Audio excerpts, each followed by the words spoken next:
ಒಬ್ಬ ಕೆಪಿಸಿಸಿ ಅಧ್ಯಕ್ಷರಾಗಿ ಅದ್ಭುತವಾಗಿ ಕಾರ್ಯವನ್ನ ನಿರ್ವಹಿಸಿದರೆ ಸೈ ಅನ್ನಿಸ್ಕೊಂಡಿದ್ದಾರೆ ಡಿ ಕೆ ಶಿವಕುಮಾರ್ ಅವರು.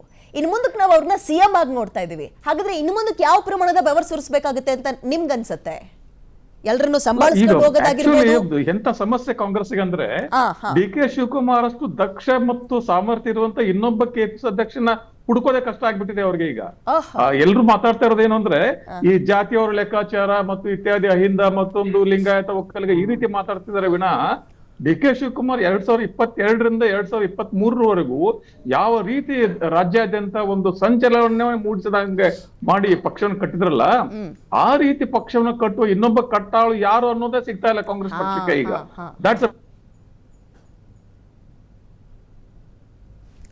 ಇಲ್ಲ, ಸ್ವಲ್ಪ ಆಡಿಯೋ ಪ್ರಾಬ್ಲಮ್ ಆಗಿದೆ. ಇದನ್ನೇ ನಾನು ಆರಂಭದಲ್ಲಿ ಹೇಳಿದ್ದು, ಡಿ ಕೆ ಶಿವಕುಮಾರ್ ಅವರು ಪಕ್ಷದ ಅಧಿಕಾರ ತಗೊಳ್ಳಕ್ಕಿಂತ ಮುಂಚೆ ಈ ಕಾಂಗ್ರೆಸ್ ಅನ್ನೋದು ರಾಜ್ಯದಲ್ಲಿ ICUನಲ್ಲಿತ್ತು ಅಂತ.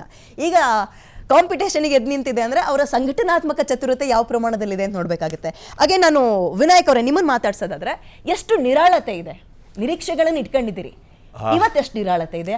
ನಿರಾಳತೆಯ ಜೊತೆಗೆ ಒಂದು ಕ್ಷಣಕ್ಕೆ ನನಗೆ ಅವ್ರು ಹೇಳಿದ್ ಕೇಳಿ ಒಂದು ಕ್ಷಣಕ್ಕೆ ದುಃಖ ಕೂಡ ಆಯ್ತು. KPCC ಅಧ್ಯಕ್ಷರಾಗಿ ಉಳಿಯಲ್ವಲ್ಲ ಅವರು ಅಂತ. ಯಾಕೆಂದ್ರೆ 18ರ ಚುನಾವಣೆಯ ನಂತರದಲ್ಲಿ ಆ 1-2 ವರ್ಷ ಕಾಂಗ್ರೆಸ್ನ ಪಕ್ಷದ ಸ್ಥಿತಿ, ಅಧ್ಯಕ್ಷರುಗಳಿದ್ರು, ಆದರೆ ಆ ಪರಿಸ್ಥಿತಿಯನ್ನು ನಾವು ನೋಡಿದ್ದೇವೆ. ಎಷ್ಟು ನಿರಾಸೆ ಆಗಿತ್ತು ನಮಗೆ ಅನ್ನೋದು ಗೊತ್ತು.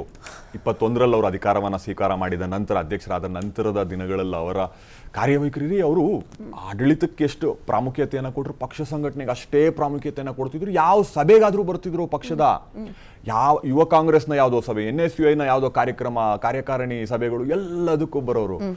ಆ ರೀತಿಯ KPCCಯ ಆ ರೀತಿಯ ಅಧ್ಯಕ್ಷರು ಮತ್ತೆ ನಮ್ಗೆ ಸಿಗ್ತಾರಾ ಅನ್ನೋದೇ ಕಾಳಜಿ, ಚಿಂತೆ ಆಗ್ಬಿಟ್ಟಿದೆ ನಮ್ಗೆ. ಅವ್ರು ಹೇಳಿದ ತಕ್ಷಣ ಅದು ನನಗೆ ತಲೆಗೊಡಿತು. ಆ ಚಿಂತೆ ನಮ್ಗೆ ಒಂದು ಭಾಗ ಆದರೆ, ಮತ್ತೊಂದು ಆಡಳಿತದ ಭಾಗ ನಾನು ಆಗಲೇ ಮಾತಾಡ್ತಾ ಇದ್ದೆ. ಒಂದಷ್ಟು ನಿರೀಕ್ಷೆಗಳಿದೆ. 2023ರ ಅಧಿಕಾರಕ್ಕೆ ಬಂದಾಗ ಮುಖ್ಯಮಂತ್ರಿ ಸಿದ್ದರಾಮಯ್ಯನವರಿದ್ರು, ಉಪಮುಖ್ಯಮಂತ್ರಿಯಾಗಿ ಇವರು ಬಹಳ ಮಹತ್ವಾಕಾಂಕ್ಷಿ ಯೋಜನೆಗಳನ್ನ ಮನಸ್ಸಲ್ಲಿ ಇಟ್ಕೊಂಡಿದ್ರು, ಹೇಳ್ತಿದ್ರು.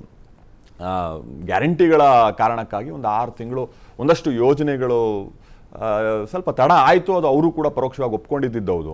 ಬಟ್ ಆದ ನಂತರ ವಾಪಸ್ಸು ಎಲ್ಲವೂ ಅದಕ್ಕೆ ಬಂದಿದೆ, ಎಲ್ಲವೂ ದಾರಿಗೆ ಬಂದಿದೆ.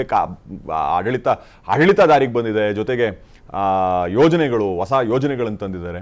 ಡಿ ಕೆ ಶಿವಕುಮಾರ್ ಅವ್ರನ್ನ ಹೊಸ ತಲೆಮಾರಿನ ನಾಯಕರಾಗಿ ನಾವು ಹೇಗೆ ನೋಡ್ತೀವಿ, ಯಾಕೆ ನೋಡ್ತೀವಿ ಅಂದರೆ, SM ಕೃಷ್ಣ ಅವರ ದೃಷ್ಟಿಕೋನ, ಅವರಿಗಿದ್ದಂಥ ವಿಷನ್ನು ನಾವು ಡಿ ಕೆ ಶಿವಕುಮಾರ್ ಅವರಲ್ಲಿ ಕಾಣ್ತೀವಿ. ಸಾಕಷ್ಟು ಸಂದರ್ಭಗಳಲ್ಲಿ ಅವರ ಆಲೋಚನೆಗಳು, ಹೊಸ ಆಲೋಚನೆಗಳು.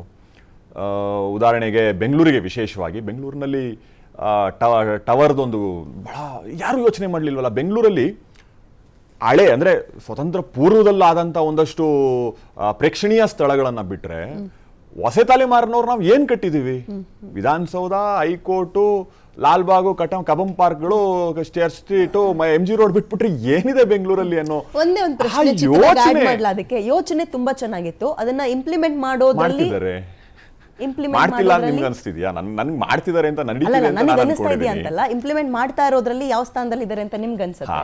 ಬಹುಶಃ ಅದನ್ನ ನಾವು ಚರ್ಚೆ ಮಾಡೋಣ. ಅದನ್ನ ಸ್ವಲ್ಪ ಪರಿಣಾಮಕಾರಿಯಾಗಿ ಮುಂದೆ ಅದನ್ನ ತನ್ನಿ.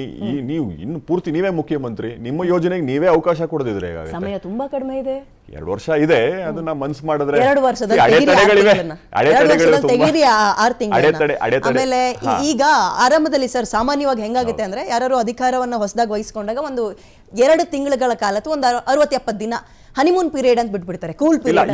ಡಿ ಕೆ ಶಿವಕುಮಾರ್ ಅವರಿಗೆ ಕೊಡುವ ಸಾಧ್ಯತೆ ಬೇಡ, ನನ್ನ ಪ್ರಕಾರ ಬೇಡ. ಯಾಕೆಂದ್ರೆ ಅವರು ಉಪಮುಖ್ಯಮಂತ್ರಿ, ಉಪ ಅನ್ನೋ ಪದಾನ ಮಾತ್ರ ತೆಗೆದಿದ್ರಿ ಬಿಟ್ರೆ, ಅವ್ರು ಮುಖ್ಯಮಂತ್ರಿ ಆಗೇ ಇದ್ದಿದ್ದು 3 ವರ್ಷ.